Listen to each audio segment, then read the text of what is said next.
let's talk about vitamin A, one of the fat-soluble vitamins. There are two basic forms of vitamin A in foods.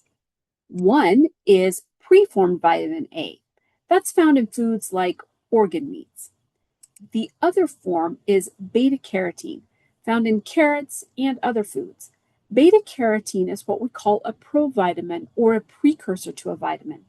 Beta-carotene can be converted to active vitamin A when the body needs it. Vitamin A has a variety of functions. So let's first talk about functions related to growth and development. One function is gene regulation and expression.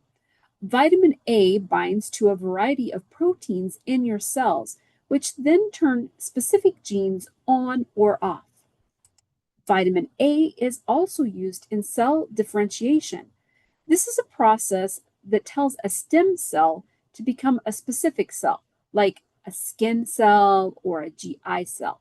So the cells become different from each other and do different things, thus differentiating. Another function that people don't often think about is the role of vitamin A in healthy bones. Vitamin A is used in the process of bone remodeling, where bones are broken down and healthy new bone tissue is formed. Vitamin A is also needed for reproduction. It helps with sperm production and in women's reproductive cycles. Another function of vitamin A is its role in maintaining the health of epithelial cells. These are cells that make your skin, but also line the lungs, intestines, bladder, and urinary tract. These cells are important barriers to infections. Additionally, vitamin A also supports the immune system by regulating T cells, a type of white blood cell called lymphocytes that help your immune system fight germs and protect from disease. The most well-known function of vitamin A is probably eye health. Vitamin A is important in the function of light to dark vision, like when your eyes adjust after seeing car headlights. Part of the retina that's in your eye need vitamin A for normal function in dim light. Now, some carotenoids, those provitamins we mentioned, called lutein and zeaxanthin, are important for vision. They help reduce the risk of macular degeneration, which is the leading cause of blindness in older adults, and also reduce the risk of cataracts.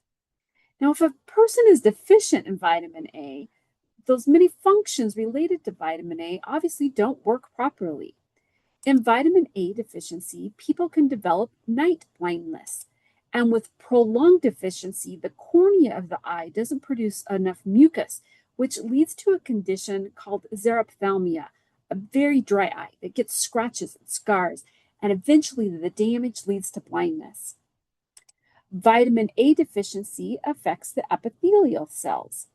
Hyperkeratosis is a condition of hard, dry, rough, scaly skin because vitamin A is needed for epithelial tissue development.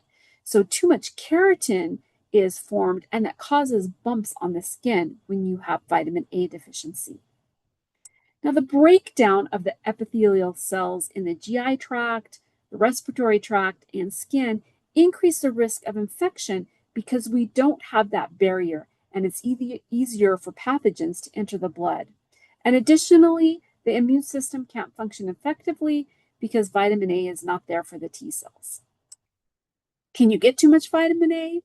Yes, you can, particularly the preformed kind. High intakes of preformed vitamin A during pregnancy have been linked to birth defects in infants. Amounts of the preformed vitamin A above the upper limit can cause liver damage. And other possible toxic effects include hip fractures and poor pregnancies.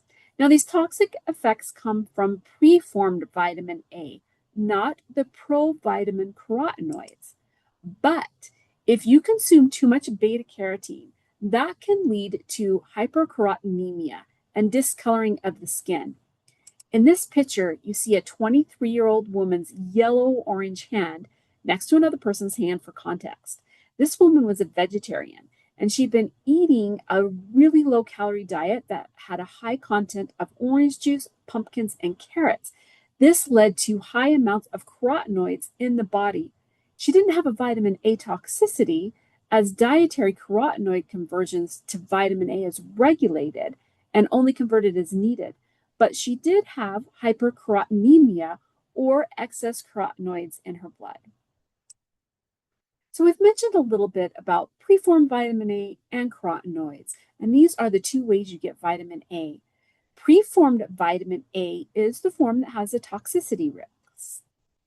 And preformed vitamin A is found in organ meats like liver, eggs, and fortified milk. The second way to get vitamin A is by eating foods that are high in beta-carotene, the provitamin, because this can be converted to vitamin A. Foods high in beta-carotene include dark leafy greens such as spinach, collard greens, even broccoli has a little beta-carotene, and deep orange yellow fruits and vegetables like pumpkin, sweet potatoes, carrots, mangoes, and apricots. With a large variety of foods providing preformed vitamin A or beta-carotene, it's easy to get a sufficient amount of vitamin A.